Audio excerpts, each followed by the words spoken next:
Everyone. Today's guest in Deep Dive with Varuna is Sangeetha. She is a realtor and she does financial advising recently. She started that recently, and moreover she does a lot of community service for the Punjabi community.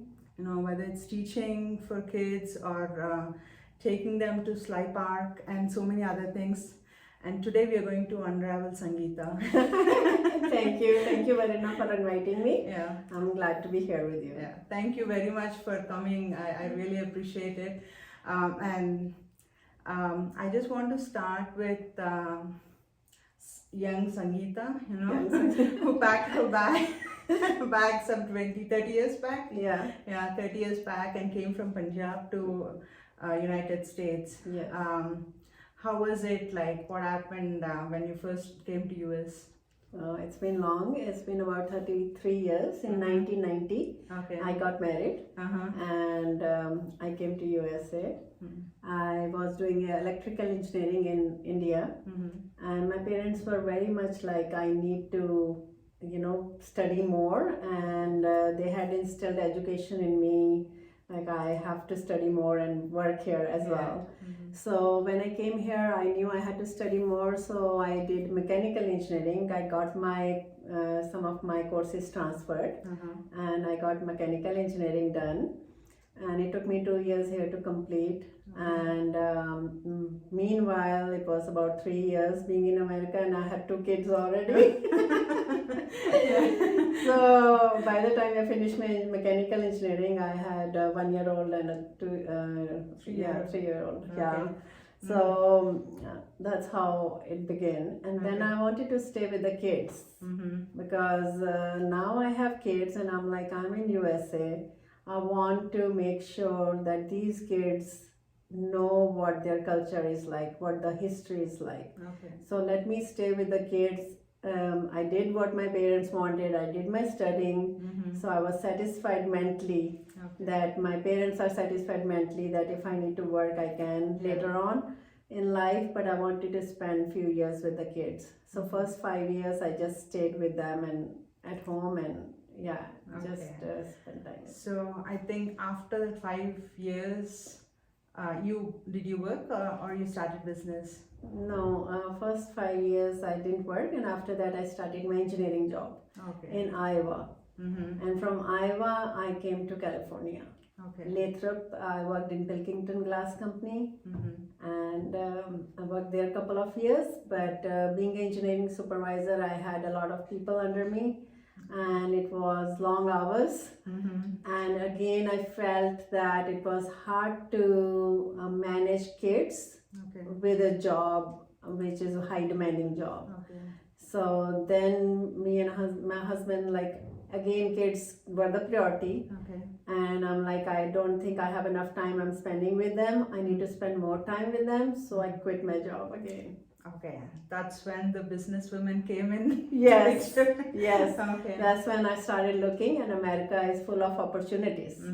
There's so many doors open, like you just have to look around. So we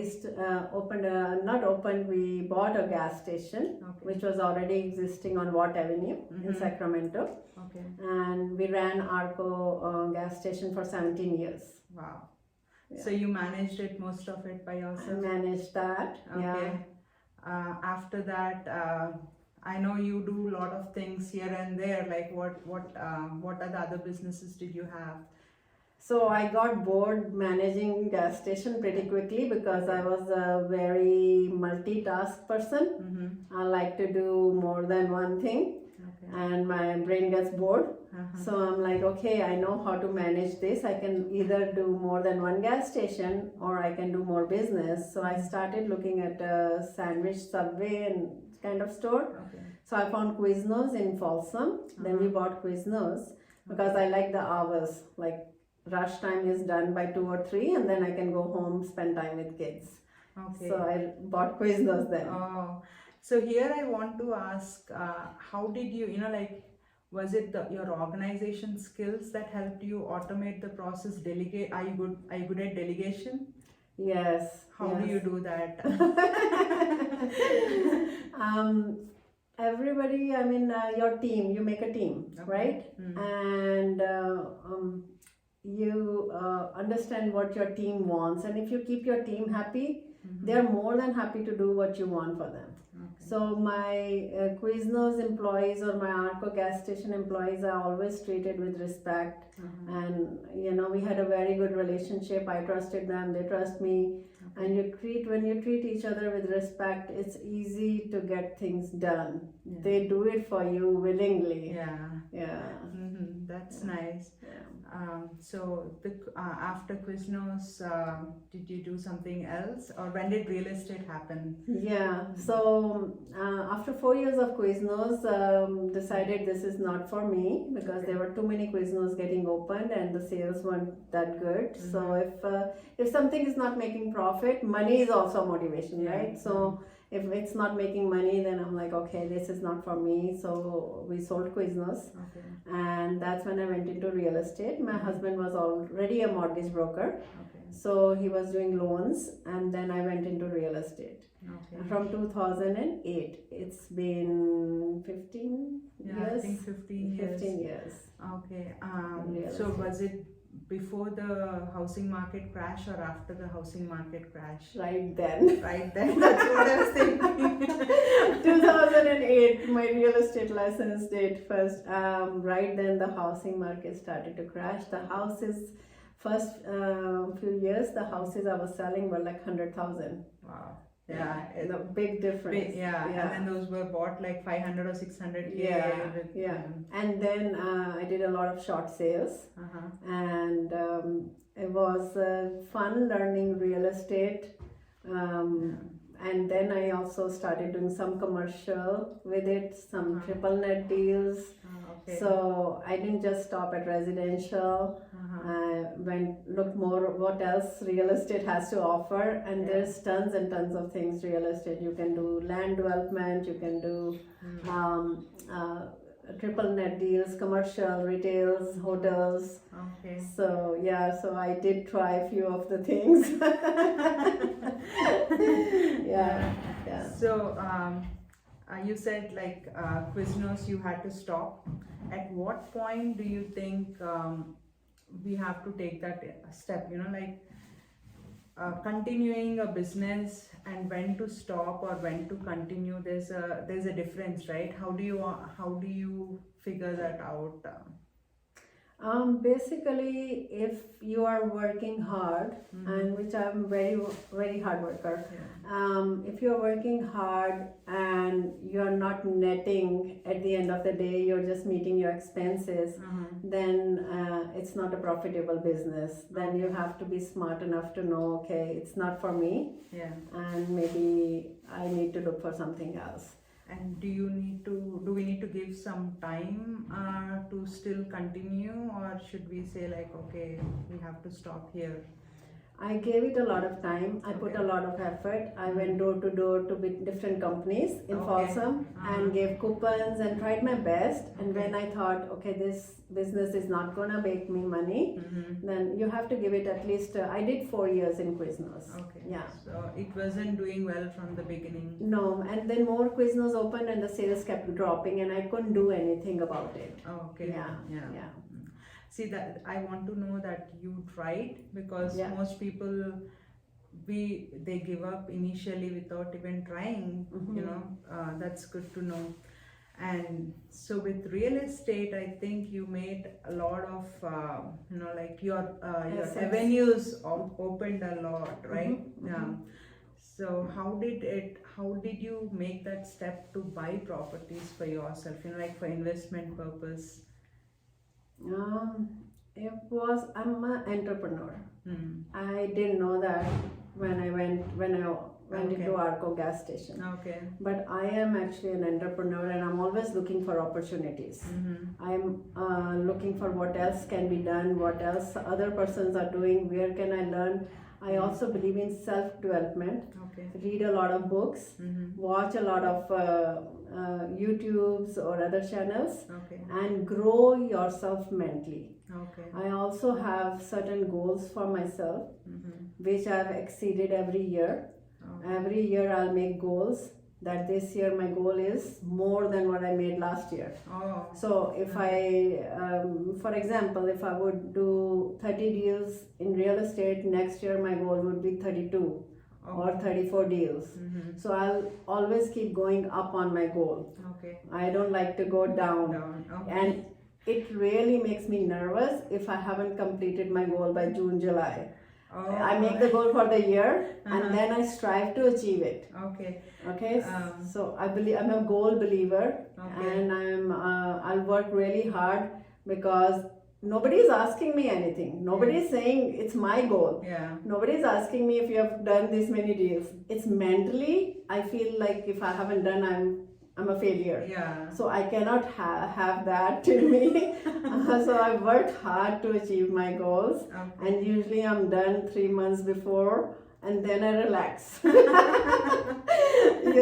months before the year is ended, and then I'm like, I'll start working for next year now.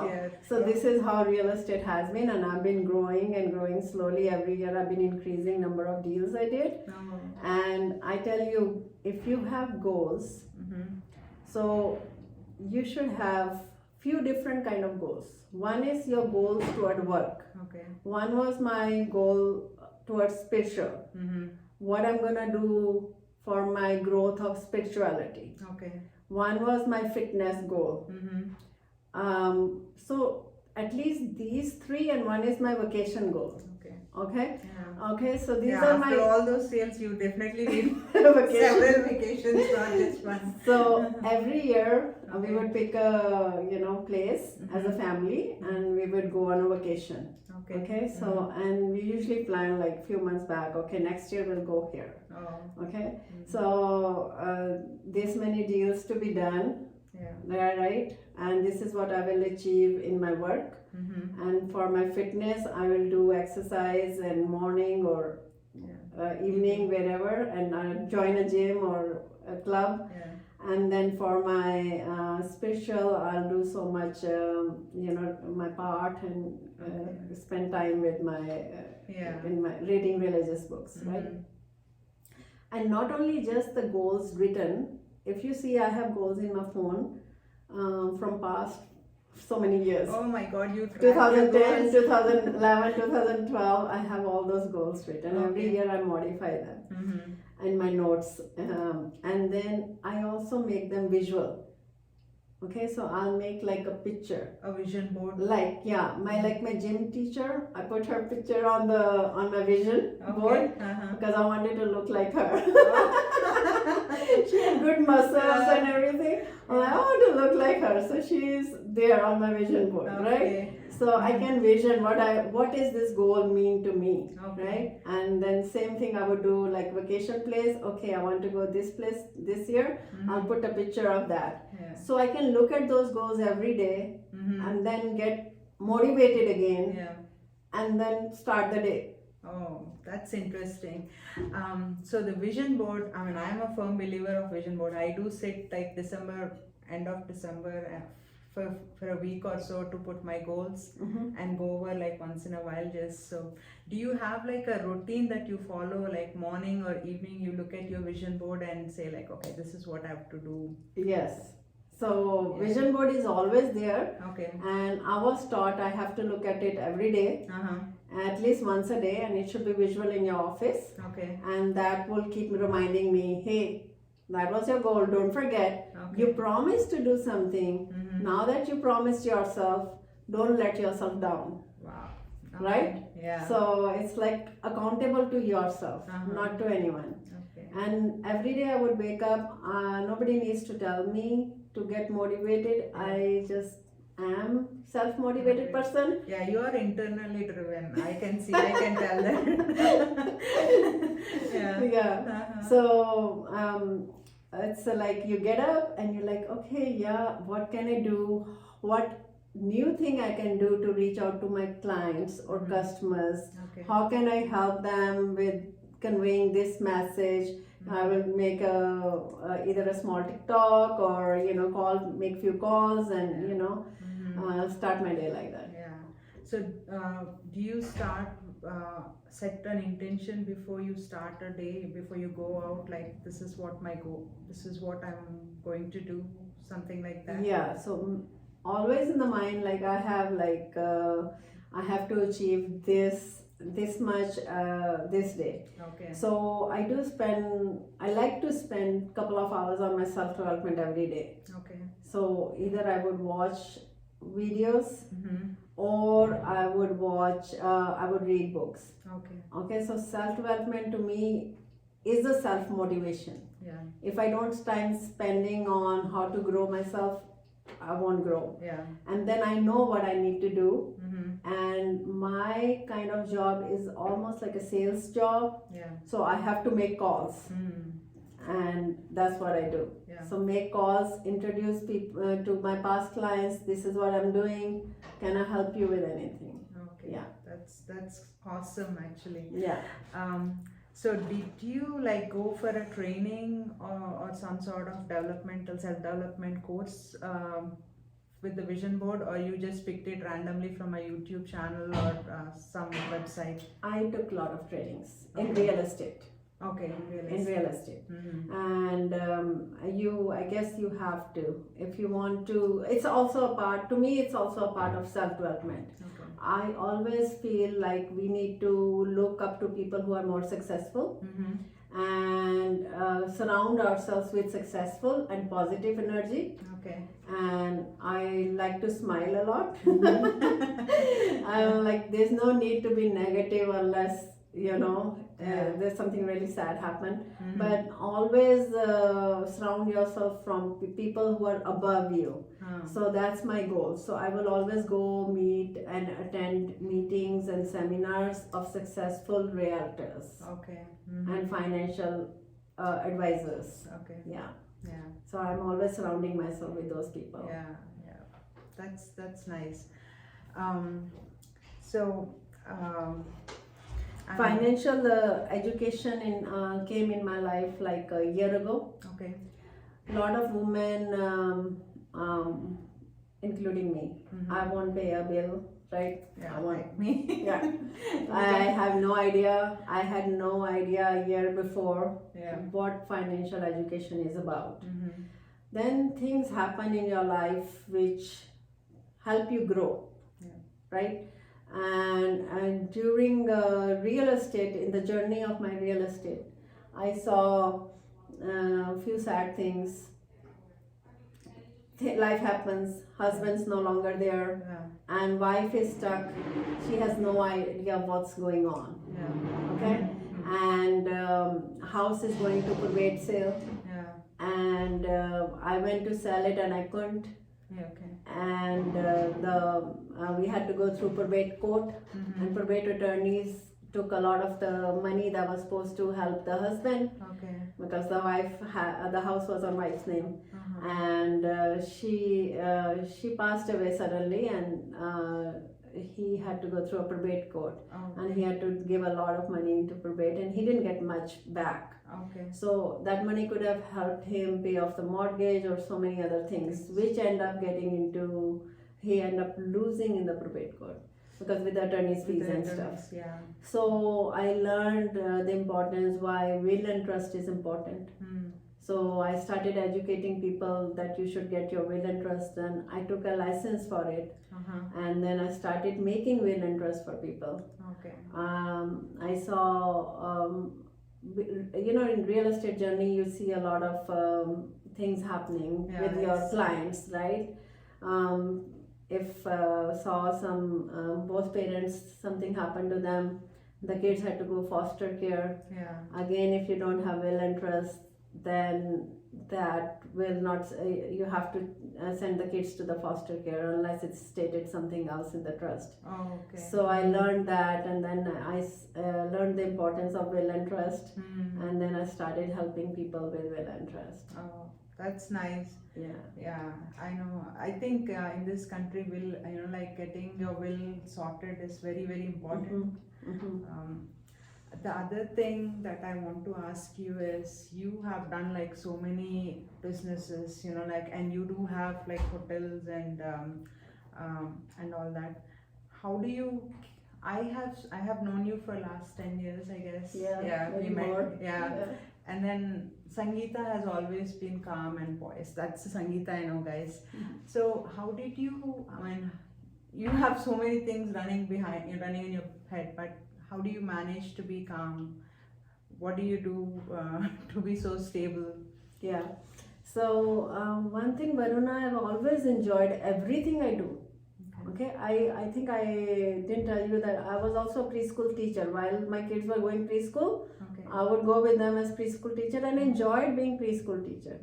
I enjoyed working as engineer. I enjoyed working in gas station and working in Quiznos and eating all those subs. I enjoy every moment of the life. I think it's all a gift and it's all a growing and experience. You know, it's how we slowly get our hair white, right? So to answer your question on calmness, like usually I'm enjoying everything, but if something really bothers, you know, with business things happen. There's always hurdles. There's always some problems with businesses, something or the other is happening.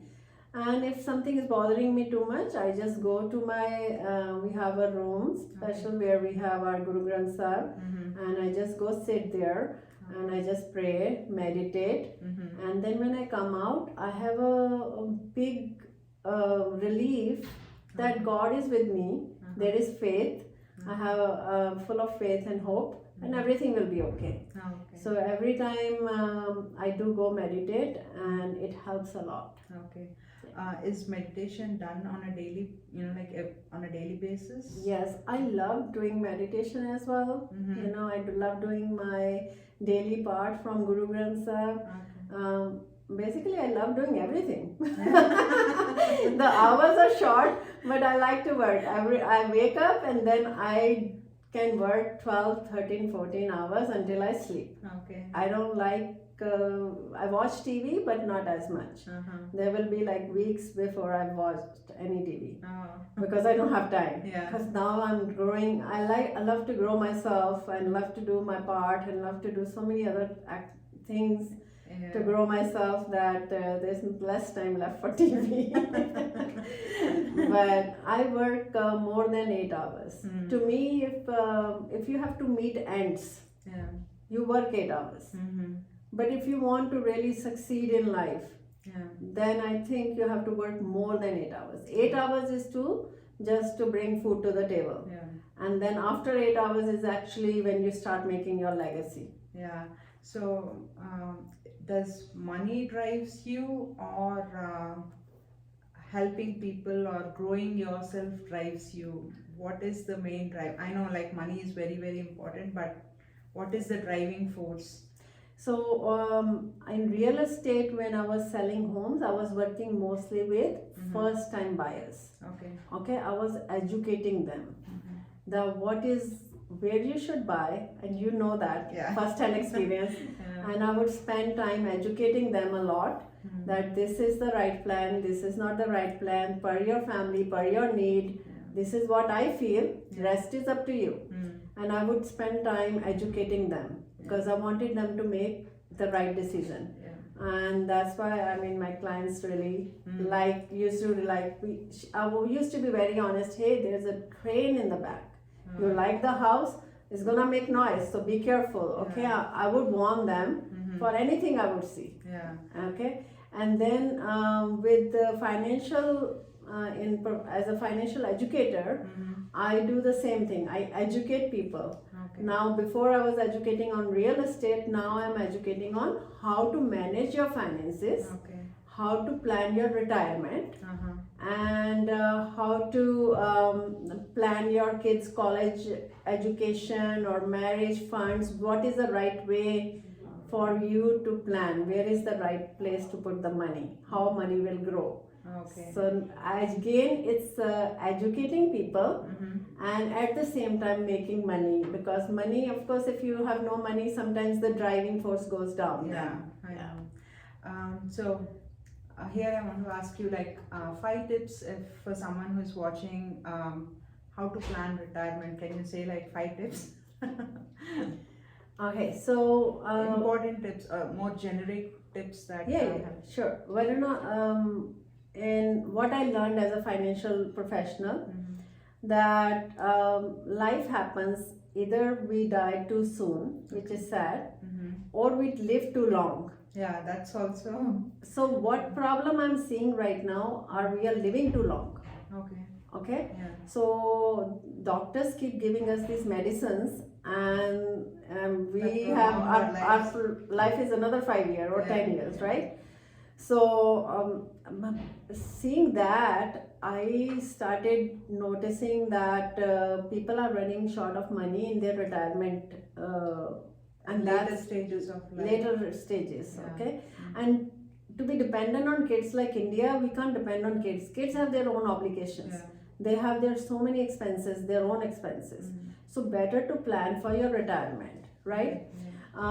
So what I would say is, we will talk to the families, ask them, how many years of retirement you plan to retire for. Okay. And then about a year, how much you make, and that's how much you will need for retirement. And depending on their needs, we have different retirement plans where we can help their money grow safely with the security that it will not go down. Okay. So we don't want like 401k or something where the money can go down and up. Yeah. Right. So we want some security that the money will only go up. Or stay there or go up. Right. We don't want money going down with any crash. Last year a lot of people wanted to retire with 401ks down. They are not able to retire. Yeah. So we have 7702 tax, which we do IULs. Okay. Which gives you tax-free kind of withdrawals. And then we have annuities, which can give you anywhere from 9 to 10, 12%, depending on what company you choose and everything. And there are annuities with lifetime income pension. So you can keep withdrawing money till you live. So there are different strategies which we will show to people depending on their need. So there are many of them. So I will leave your description, like your information in the description, in case if someone wants to contact, they can reach out to you. Sure, that would be nice. Okay. And the other thing is, you had your kids as your priority, and you love kids as well. I see you, like asking about my child. The first question you ask is, how is your daughter? Yes, I love kids. And how did you raise your kids? At one point we had this conversation where I asked you, like, should I send my daughter to a private school or a public school? And you said, like, send her to public school. I want to ask, know about your perspective regarding public schools. So it was the reason I told you at that time for public school is because college itself is expensive. And to put pressure on ourselves financially by sending kids to private school is sometimes very tough, because financially it could be tough. And then in public schools, especially good public schools, the kids is surrounded by all kind of people and kids, and they get this they get exposed to what they are going to get exposed to in universities. So it's better to get exposed while they are still young, and not shelter them, not like protect them, and not be a hover mom. Let them go out, let them ask questions about different ethnicities, learn about different environmental. They'll meet all kind of people, kids there. And good public schools have very good competition. It really helps with universities. When you go to the universities, now you become hardworking, and you need that hardworking habit in the universities, because parents won't be there. If you are not hardworking in universities yourself, you will not be able to succeed. And I know you are a very, as much as you give importance to your kids, you don't push them. You're a laid back, let them figure out mom, from what I observe. when we met, like first, your kids were still in college, I think. I want to know what your kids are doing now and how you felt when they were growing up and what they are now. Yeah, so as everyone's kids, every kid make mistakes Yeah. and learn from their mistakes. I said, do this. In Mhm. college, they would say, no, we'll do the opposite. Yeah. Like, okay, that's Mhm. fine. Do whatever you feel like, right? Okay. You have to love what you do. You know, I don't know. With me, I love everything what I did. I love learning. I love different careers. I love every career I'm in. Yeah. But you have to love what you do. So I let them do what they want to do, Okay. and they are not doing what they went for to school for. So my son did finance education, but Okay. he is managing actually two hotels, which is family business. Okay. And he's managing Holiday Inn in Colorado and Hampton in West Virginia. Okay. And my daughter went as an environmentalist in Berkeley, and then she studied from Harvard in education, masters from Harvard, and then she taught in MIT for 2.5 years. But now she's working as a developer, like she working with a developer to build apartments, and she's also doing a side project of building 8 homes for someone else. Yeah, so she went into development, construction kind of job. Yeah, I think in today's age, education and what we do are like two separate things. Like we have so many opportunities to excel, and I'm so happy to hear that your kids are doing so well in different areas from what you and Namadeep might have thought. Yes, totally different areas. But one thing was more important to me was that they have that faith that I have. Okay, so if I can put that faith seed in them, the seed is there, then that faith will bring them to the right path and they will not deviate to a wrong path. So that faith was very important, and for that reason I stayed with them many years at home also. Here I want to ask one question. We come from India and we do want to somehow inculcate our religion or our culture in our kids, and there will be some rebellious, sometimes they don't like it, right? Like growing up, but as your kids are grown up adults, I want to know like the transition from little kid listening to mama and dad and then not listening, not believing the culture. How did the transition happen? Do they believe in their faith now? Very much so. Okay. They are I have been teaching in a Gurdwara for last since 1999. So 24 years.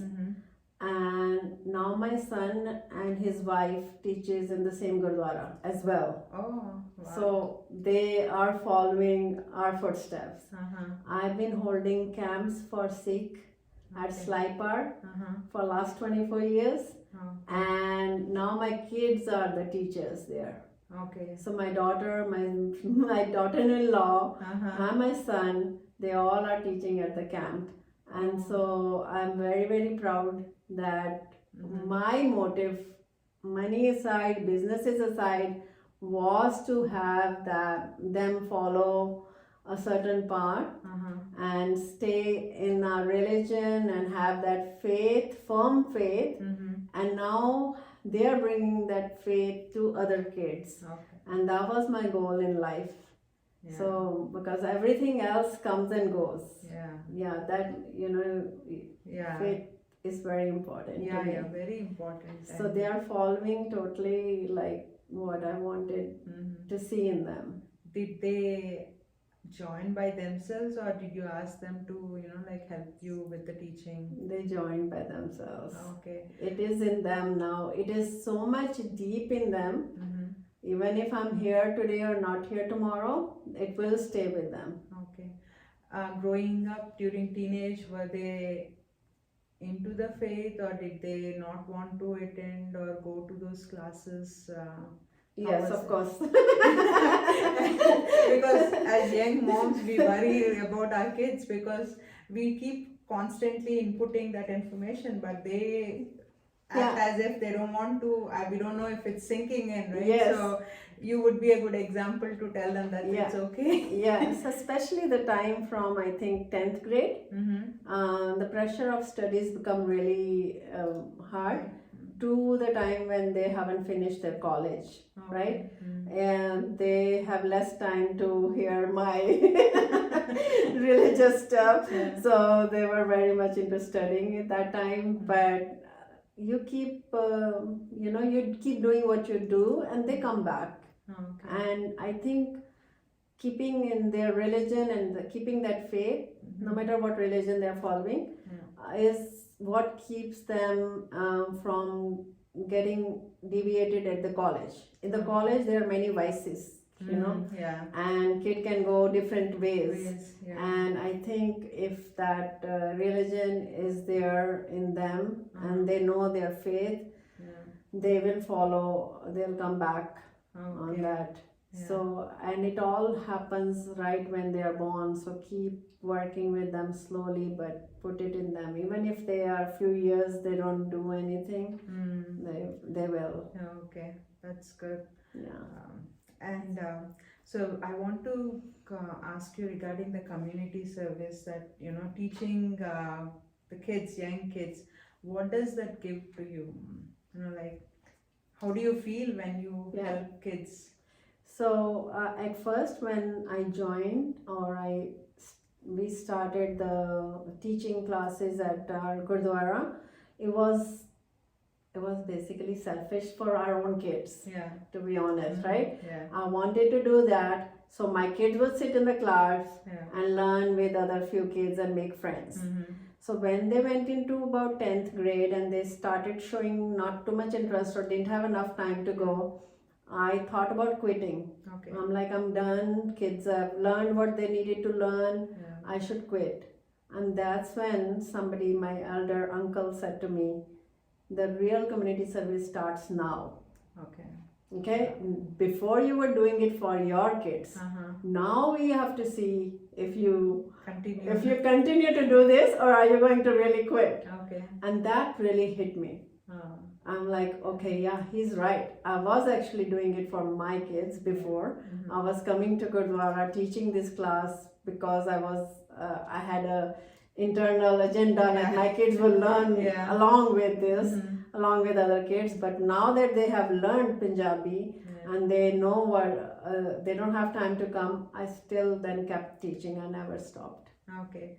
And so was your internal agenda gave happiness, or others next? The next one gives you more happiness, to be honest. Because that was a goal. That was a goal for my kids. Like, okay, along with my kids I helped other kids. And it's such a good feeling when kids come and hug you. Auntie, you remember me? You taught me. And I'm like, wow, you've grown up so big. Because sometimes you don't recognize the kids now. And we are kind of same, right? So they recognize us. They're like, Auntie, you were my teacher. I'm like, okay. So it gives you a good happiness feeling that your students are grown and all getting settled in their lives later on. So I think community service is really good thing to do. And that's like giving back to our community, right? Helping them. Yes. That's good. Yes. Okay. I would like to take you back to that self-development. Do you read any Indian authors or American author books, or is it more into like Punjabi books? Actually, no Punjabi. When I was talking about self-development, it's like stay positive. Okay. How to be a good financial professional, how to be a good real estate person, or things that will help me in my career. Okay. So mostly about how to grow myself mentally, and how to have peace with me, more like motivational than Punjabi. Okay. So I feel like you're internally driven, something that motivates from within you don't seek external motivation from what I feel, what from the top. Um, how were you like that from a early age, from a little, like maybe like 5 6 years, or you became that over the years? I think it all became after I became a mom. Okay. And when I realized my mom's a professor in Chandigarh University. Oh, Yeah. okay, I didn't know that. Yeah, and my dad's an army person, right? So Okay. they were both service people. Okay, So now I know why you're so disciplined. You never, you always come at least 5 10 minutes early than the set time. Okay. That army he thing was is in there. army. So Okay. and there are few things you learn from your parents. Like my dad would say, whatever you say from your mouth or whatever you commit to, Okay. you have to abide by that. Okay. If you don't abide by that, you are not a human. Oh. Or if you say something just for the purpose of impressing something, if you are saying, even if you're making a goal, Yeah. then do it. You made that goal, be accountable for it. Okay, so he was very much like, whatever you say, you have to do. Okay.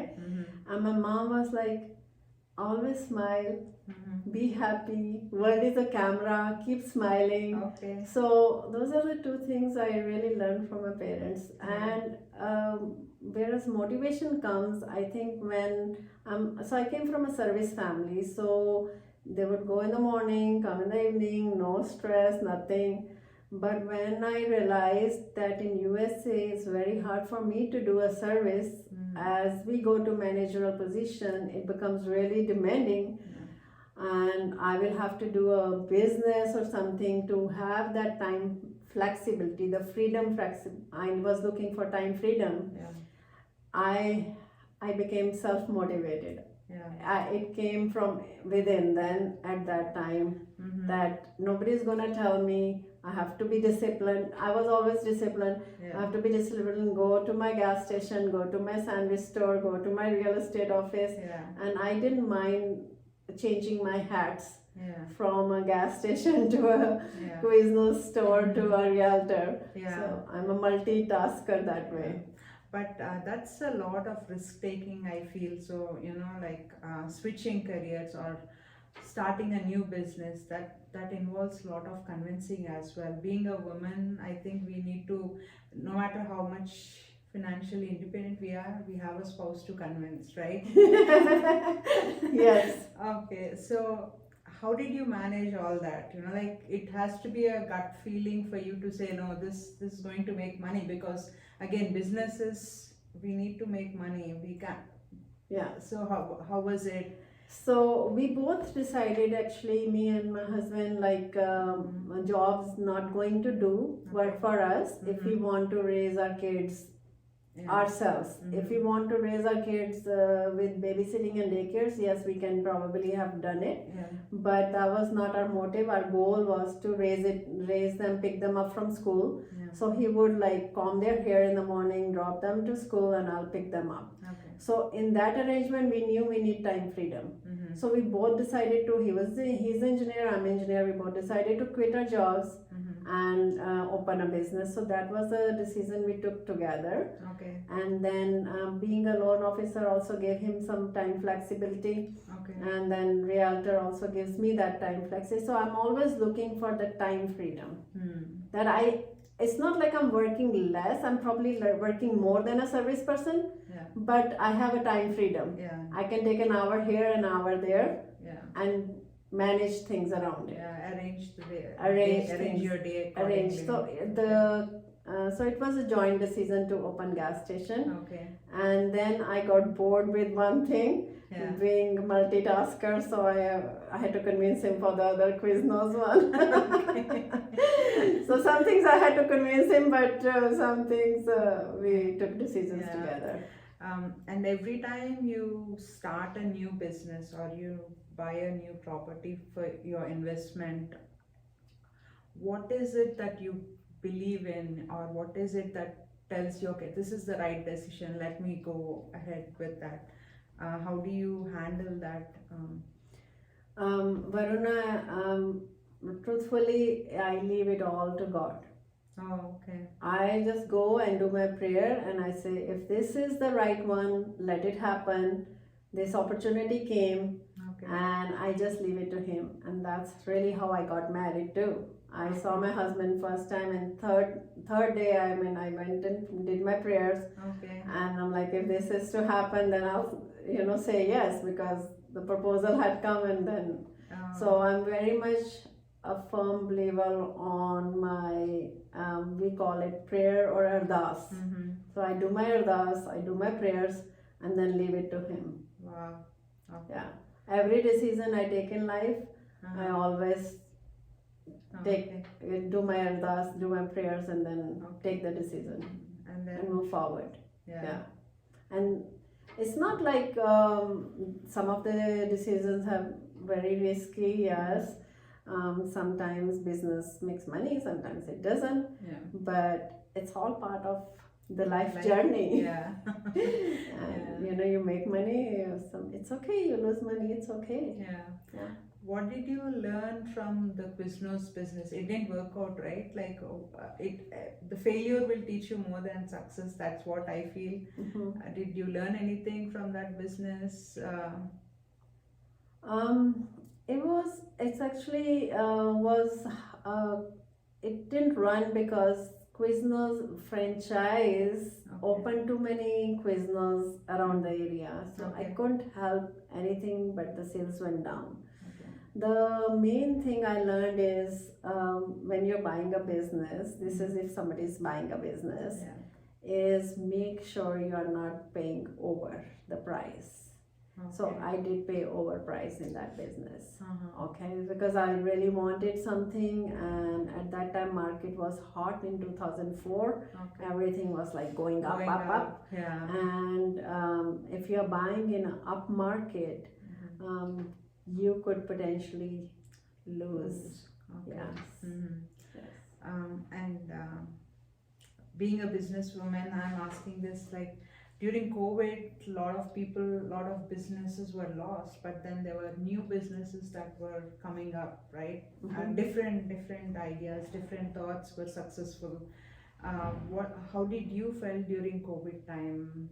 I know how real estate was blooming. Real estate was very busy, so I was very busy with real estate, and I was busy with my financial professional, educating people, and so COVID time was not hard for us. After COVID, actually, real estate is still very high, and the interest rates are high, and it has slowed real estate now. For the first time in my career, I've seen it come to a little bit slow side. Yeah. Do you anticipate the prices falling down, the house prices? I don't know, but they are saying if interest rates go higher, the prices may come down. Okay. Because interest rates seem to be going higher and higher. Yeah. Okay. So I think you have told so many interesting things, so many inspiring, like vision board is something I didn't expect that from you, but so if 1 year you didn't meet, have you ever not meet your goals? You said you have been doing it for like 10 years, right? So as far as work goals are there, I've always met them. Okay. The thing I haven't met is my physical goals. Every year I say I will lose weight, and that's when I love eating. So that's one thing it's hard for me to meet. Okay. But I try again next year. Okay. Yeah.